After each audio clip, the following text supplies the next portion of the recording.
அம்மனின் அருளமுதமாக வழங்கப்படுகிறது.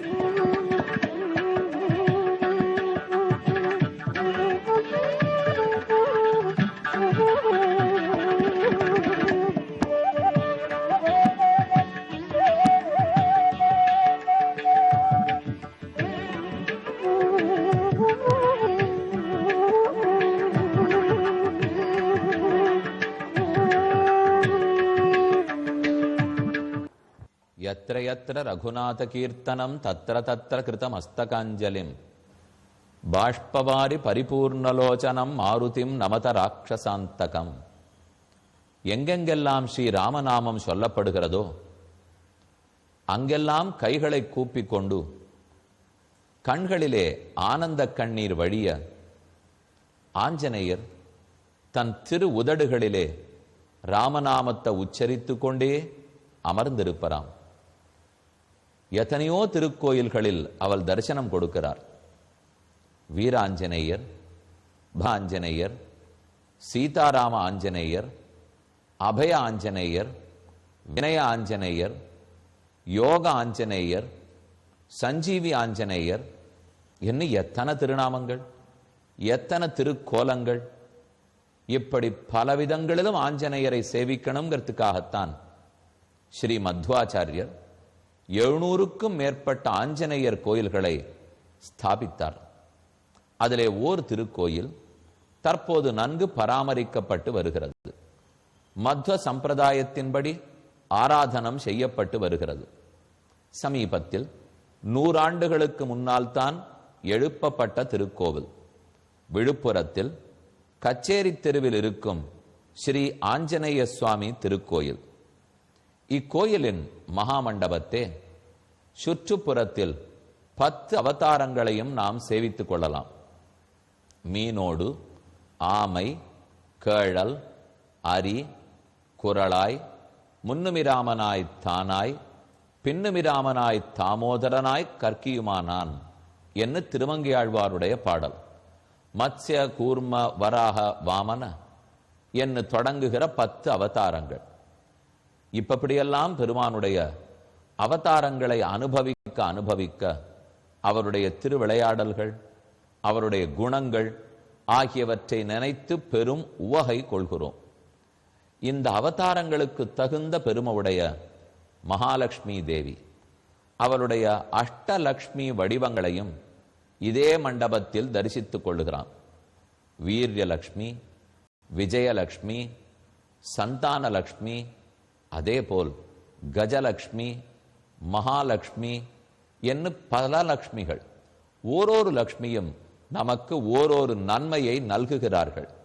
அஷ்டலக்ஷ்மிகளையும் இந்த மண்டபத்திலேயே தரிசித்துக் கொள்ளுகிறோம். தசாவதாரத்தை சேவித்தோம், அஷ்டலக்ஷ்மிகளை வணங்கிக் கொண்டோம். இனி அதே போல எத்தனை ஆஞ்சநேயர் பாருங்கள். முதலில் யோக ஆஞ்சநேயர் உள்ளார். தானே ராமனை நினைத்து எப்போதும் யோகத்தில் ஈடுபட்டிருக்கிறார். சீதாராம ஆஞ்சநேயர் தன் உள்ளத்தை திறந்து அதில் எப்போதும் சீதாராமர்கள் எழுந்துருளி இருப்பதை காட்டுகிறார். அபய ஆஞ்சநேயர் நம் அனைவருக்கும் வாழ்க்கையில் ஏற்படும் எத்தனையோ துன்பங்கள், இன்னல்கள், அதெல்லாம் உங்களை ஒன்றும் பண்ணாது, கவலைப்பட வேண்டாம் என்று அபயம் அளிக்கிறார். அடுத்து அருள்பாலிக்கும் ஆஞ்சநேயர் நம்மை அருகே அழைக்கிறார். அழைத்து வாழ்வித்த பெருமான் இவர். நம்மை கிட்டக்க கூட்டு உமக்கு வாழ்வு கொடுக்கிறோம், ராமபக்தியில் இருங்கள் என்கிறார்.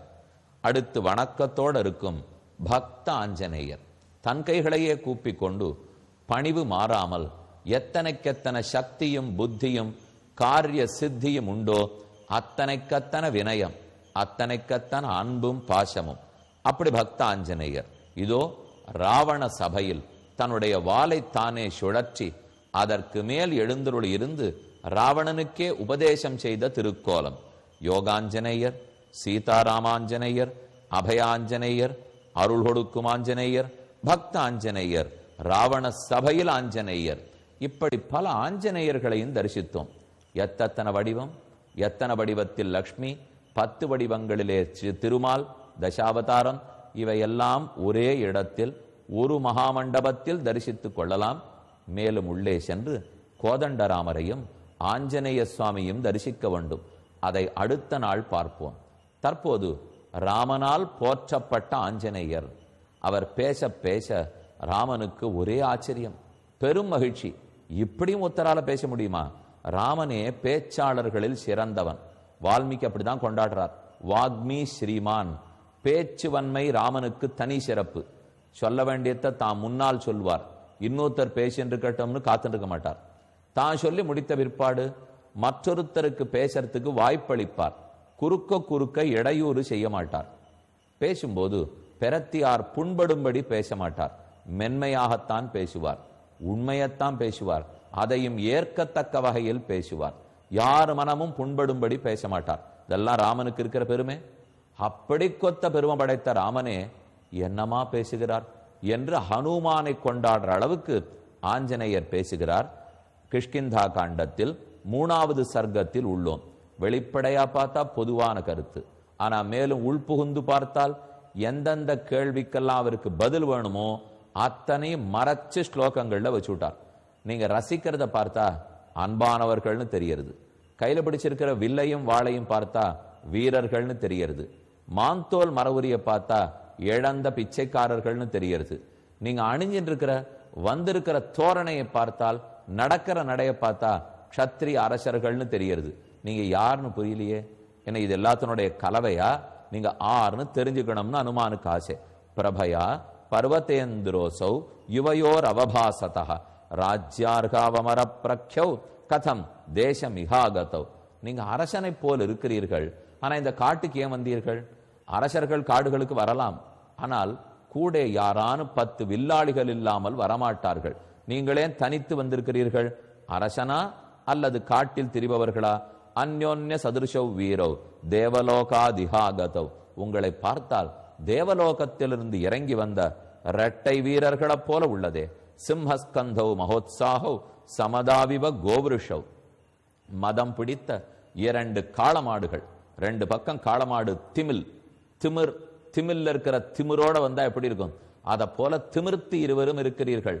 ஆனால் பார்த்தால் நிறைய ஞானத்தை சம்பாதித்திருக்கிறீர்கள்னு தெரியறது. மெத்த படித்திருக்கிறீர்கள். ஓர் வில், ஓர் அம்பு, உலகத்தை அழிக்கும் சக்தி உண்டு. ஆனால் நீங்கள் யாரையும் தேவையற்ற அழிக்க மாட்டீர்கள்னு தெரியறது. உங்கள் அடையாளங்களை பார்த்து இவற்றை கூறுகிறேன். அப்புறம் ஹனுமான் கேட்கிறார், நீங்க நல்ல திருமேனியோட வந்திருக்கீங்களே, உங்கள் உடம்பின் அழகு எவ்வளவு? தோள்களின் அழகு, திருக்கழுத்தின் அழகு, நீண்ட திருக்கைகளின் அழகு, இத்தனை அழகா இருக்கே. இந்த அழகுக்கேற்ற ஆபரணம் பூட்ட வேண்டாமா? ஆள் பாதி ஆடை பாதி ஆபரணம் பாதி அல்லவா? ஆயதாச்ச சுருத்தாச்ச பாகவ பரிகோபமாக சர்வபூஷண பூஷார்காக கிமர்த்தன் அவிபூஷிதாக. கேட்கிறார். ஆயதாச்ச சுவிருத்தாச்ச நீண்டிருக்கிற கைகள், இரும்பு உலக்கைகளுக்கு ஒப்பான கைகள், ஊருண்டு திரண்டிருக்கிற கைகள். இந்த கைகளை ஆபரணங்களை போட்டு மறைத்திருக்கலாமே, ஏன் திறந்து போட்டு வைத்திருக்கிறீர்கள்? இதுவர் கேள்வி. இதுக்கு பெரியவாச்சான் பிள்ளை என்னும் உரையாசிரியர், கண்ணனே திரும்ப வந்து பிறந்தார் என்று கொண்டாடப்படும் ஆசிரியர், அந்த சுவாமி 3 அர்த்தம் சாதித்தார். எதுக்கு இப்படி ஆபரணங்களால மறைச்சுக்கலே? ராமா, உன்னுடைய திருக்கைகள் பேரழகு வாய்ந்தவை. ரொம்ப அழகா ஒருத்தர் இருந்தாலே அவரை மூடி மூடி திருஷ்டி பட்டுடக்கூடாதுன்னு மறைச்சுத்தானே வைப்போம். இந்த கைகள் இவ்வளவு அழகா இருக்கே, அப்ப திருஷ்டிப்படாத இருக்கிறதுக்கு ஆபரணங்களை போட்டு மறைச்சிருக்கலாமே. இது முதல் கேள்வி. 2வது அர்த்தத்துல சொல்றார், ஆபரணங்களுக்கு அழகு கொடுக்கும் பெருமான். பெருமாளுக்கு நகநட்டு ஆபரணங்களால அழகு புதுசாது, ஆபரணங்களுக்கு இவர் அழகு கொடுப்பறான். அப்ப ராமா, 4 ஆபரணங்களை பூட்டி கொண்டால் அதுக்கான அழகு கொடுத்ததா இருக்குமே, ஆபரணங்களுக்கு உதவக்கூடாதா? ஏன் கேட்டுட்டே? இது 2வது அர்த்தம். 3வது அர்த்தம் சொல்றார், நான் தாழ்ந்தவன், என்னை உன் வசப்படுத்த வேண்டும். பெருமான் உபதேசம் பண்ணி பார்ப்பார், ஆழ்வார் ஆச்சாரியர்களை கொண்டு நல்லது சொல்லி பார்ப்பார், சின்ன சின்ன தண்டனைகள் கொடுத்து பார்ப்பார். நம்ம ஒண்ணுத்துக்குமே திருந்தலேன்னு வச்சுங்க, கடைசியா ஒரு அஸ்திரம் வச்சிருக்கார், தன்னுடைய அழகை காட்டி நம்மள திருத்திடுவார். ஏன்னா அவருடைய அழகுக்கு மயங்காதவன் இருக்க மாட்டான். பெருமானுக்கு எது நிறைய அழகு, எது குறைவான அழகு? ஆபரணங்கள்லாம் கழட்டு விட்டார்னு வச்சுங்க, நிறைய அழகு. ஆபரணங்கள்லாம் போட்டு கொண்டிருந்தால் குறைவான அழகு. இது நமக்கே தெரியுமே. பெருமாளை சேவிக்க போறோம், ஒரே புஷ்ப அலங்காரம், நிறைய ஆபரணங்கள் போட்டிருந்தா அவருடைய இயற்கையான அழகை நம்ம ரசிக்க முடியாது இல்லையா? அவ்வளவு அனுபவம் வராது. அதே திருமஞ்சன சமயம் அபிஷேக சமயத்துல மொத்த ஆபரணங்களையும் கழட்டி விடுறார்கள். அந்த சமயத்துக்கு சேவிச்சா நம்ம கண்ணெச்சிலே பட்டுடும் போல் இருக்கே, நம்ம திருஷ்டி தோஷம் படும் போல் இருக்கிறது. அப்ப ஆபரணங்களை பூட்டி அழகு குறைவு, ஆபரணங்களை கழட்டி அழகு அதிகம். அதிகமான அழகும் வச்சுருக்கார், அது ஒரு அஸ்திரம். குறைவான அழகும் வச்சுருக்கார், அது ஒரு அஸ்திரம். எந்தெந்த அஸ்திரத்தை யார் யார் இடத்துல பிரயோகிக்கணும்? ஒருத்தர் நல்ல பக்தர்கள்னு வச்சுங்க, அவருக்கு கொஞ்சமா அழகை காட்டினாலே ஓடி வந்துருவார், திருந்தி வந்துருவார். ஒரு துளி கூட பக்தியே இல்லைன்னு வச்சுங்க, அப்போ அதிகமான அழகை காட்டினா தான் அவர் திருந்தி வருவார். எத்தனைக்கு எத்தனை பக்தி குறவோ அத்தனைக்கு எத்தனை நிறைய அழகை காட்ட வேண்டும். எத்தனைக்கு எத்தனை பக்தி இருக்கோ அத்தனைக்கு எத்தனை குறைச்சல அழகை காட்டினாலே போரும். ஆகவே பாஞ்சனையர் நினைக்கிறார், ரமா உனக்கு ஆபரணங்கள் பூண்டு கொள்ளாத அழகு அதிக அழகு, நீ என்னிடத்தில் இத்தனை அழகையும் காட்ட வந்திருக்கிறாய். அப்ப எனக்கு என்ன வருத்தமா இருக்கு தெரியுமா? நான் ரொம்ப மோசமான பக்தன் நீ நினைச்சுட்டே இல்லை, எனக்கு பக்தி ரொம்ப குறைவுன்னு நினைத்தாய். பக்தி எத்தனைக்கு எத்தனை குறைவோ அத்தனைக்கு எத்தனை அழகு காட்டணும் இல்லையா? இப்ப ராமன் ஆபரணங்களை பூட்டி கொள்ளா வந்திருக்கிறார், அப்ப அத்தனை அழகு. ஆஞ்சநேயர் என்ன பக்தியே இல்லாதவரான்னா? ஏதோ நமக்கு வேணா அத்தனை அழகை காட்டணும், ஆஞ்சநேயருக்கு ஆபரணங்களால் மறைக்க பெற்ற அழகே போருமே. இந்த சௌந்தர்ய பிரதர்சனம் அதிகம் என்னும் மூணாவது கருத்தையும் தெரிவிக்கிறார். ஆயதாச்ச சுவிருத்தாச்ச பாஹவ பரிகோபமாக சர்வபூஷண பூஷார்காக கிமர்த்தம் ந விபூஷிதாக உபௌ யோக்யாவகம் மன்னே ரட்சித்தும் பிருத்திவீமிமாம். இந்த உலகத்தையே காக்க வந்தவர்கள் போல இருக்கிறீர்கள். நீங்கள் தெய்வமா, மனிதனா, கந்தர்வனா, வீரர்களா? யார் நீங்கள் தெரியவில்லை? கண்காவேதோ விராஜேதே நிர்முக்த புஜகாவிவ ஏவம் மாம் பரிபாஷந்தம் கஸ்மாத்வை நாபிபாஷதா. இப்படி ஒரு 10 ஸ்லோகங்கள். இன்னது இன்னது இன்னது நீங்களார் அழகா இருக்கிறீர்களே, ரசிகர்களா இருக்கிறீர்களே, வீரர்களா இருக்கிறீர்களே, அரசனை போல் இருக்கிறீர்களே, ஏன் ஆண்டியை போலே காட்டில் திரிகிறீர்கள், தனித்து ஏன் வந்தீர்கள், எல்லாம் பிரத்தியார பத்தியே கேள்விகளை அடுக்கினார். ஆனா அப்புறம் ஒரு நிமிஷம் நிறுத்தினுட்டு, நானே பேசிக் கொண்டிருக்கிறேன், ஏன் நீங்கள் ஒரு வார்த்தை பதில் கூறவில்லை என்று சொல்லி கேட்கிறார். ஏவம் மாம் பரிபாஷந்தம் கஸ்மாத்வை நாபிபாஷதா சுக்ரீவோ நாம தர்மாத்மா கச்சித் வானர பூர்வா. அப்புறம் தான் ஆஞ்சநேயர் நினைச்சுக்கிறார், எல்லா கேள்வியும் அவர்களை பத்தியே கேட்டுட்டா அப்ப நம்ம பத்தி ஒண்ணுமே சொல்லி காட்டா, நாம யாருன்னு சொல்லிட்டா தானே புறத்தியார்ட்ட பதில் வரும். ஓ, நம்மளை பத்தி ஒரு வார்த்தை கூட சொல்லல, சொல்லுவோம். சுக்ரீவன்கிற அரசன், அந்த அரசனுக்கு மந்திரி தான் நான். அவன் தர்மம் அறிந்தவன். வீரோ வினிகிருத்தோ பிராத்ரா ஜகத் பவதி துக்கிதா. அவன் தன்னுடைய அண்ணனாலே வஞ்சனை தீர்க்கப்பட்டு அண்ணன் அவனை ஓட ஓட விரட்ட இவன் மனைவியையும் இவன் நாட்டையும் அண்ணன் பறித்து கொண்டு துரத்தி விட்டான். அதனால் தான் இங்கு ஒளிந்திருக்கிறான். எங்கெங்கோ சுத்தி திருங்கி ரிஷமூகத்தில் ஒளிந்திருக்கிறான். அவனுடைய மந்திரி நான். பிராப்தோகம் பிரேஷிதஸ்தேன சுக்ரீவேண மகாத்மனா ராஜ்ஞாவானர முக்கியானாம் ஹனுமான் நாமவானரா. அவனிடத்தில் இருக்கிற மிஞ்சி இருக்கிற சில குரங்குகளுக்குள் எனக்கு ஹனுமான் பேர். நான் அவனுக்கு மந்திரி. ராஜ்ஞா யுவாபியாம் செய்தர்மாத்மா சுக்ரீவஹா சக்கியமிச்சதி. உங்கள் இருவரோடே எங்கள் அரசனான சுக்ரீவன் தோழமை கொள்ள விரும்புகிறான், உங்களை நண்பனாக்கி கொள்ள விரும்புகிறான். அவரே சொல்லிட்டார், உங்களோட நட்பு கொள்ள விரும்புகிறார். என்னை இவரோட கைகோர்த்து கொண்டால்தான் இழந்த அரசை சுக்ரீவன் பெற முடியும் என்று தூதனான ஹனுமான் முடிவு பண்ணிட்டார். அதனால அரசன் சார்பில் அவரே சொல்லுகிறார், ஆக உங்களோட நட்பு கொள்ள விரும்புகிறார். தஸ்யமாம் சச்சிவம் வித்தம் வானரம் பவனாத்மஜம். நான் வாயுகுமாரன், பவனாத்மஜன். நான் தான் தஸ்யமாம் சச்சிவம் சித் வித்தம். நான் அவனுடைய மதியூக மந்திரி. நான் மந்திரி, வாயுவனுடைய குமாரன். அவன் சொன்னத்துக்கு தான் வந்திருக்கேன். பிக்ஷுரூப பிரதிச்சன்னம் சுக்ரீவ பிரிய காரணாத். அப்ப ராமன் நினைக்கலாமே, நீ ஏன் இந்த மாதிரி பிக்ஷு பிரம்மச்சாரி வடிவத்தில் பிச்சை எடுக்கிற வடிவத்தில் வந்திருக்கே, நீங்க குரங்கு இல்லையாண்ணா?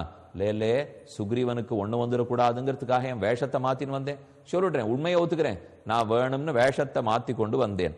மேலே ரிஷ்யமூகாதிக பிராப்தம் காமகம் காமச்சாரிணம். என் இஷ்டப்பட்ட வடிவத்தை நான் எடுத்துக்கலாம். தம் பெருமையை சொல்லிட்டார். காமகம், ஆனா உங்ககிட்ட போய் இந்த வடிவத்தை எடுத்துன்னு வந்தேனே, புத்தி கேட்டவன், விருப்பத்துக்கு அடிமையாயிட்டவன். அப்ப விருப்பத்துக்கு அடிமையாயிட்டவன் தாட்சி சொல்லுகிறார். விரும்பின வடிவத்தை எல்லாம் எடுக்கக்கூடியவன் வல்லமை கூறிக்கொள்ளுகிறார். இப்படி தன்னை பற்றியும் சொல்லி தன் அரசனை பற்றியும் விளம்பி நீ யார் என்று கேட்டு ஹனுமான் நிறுத்தினார்.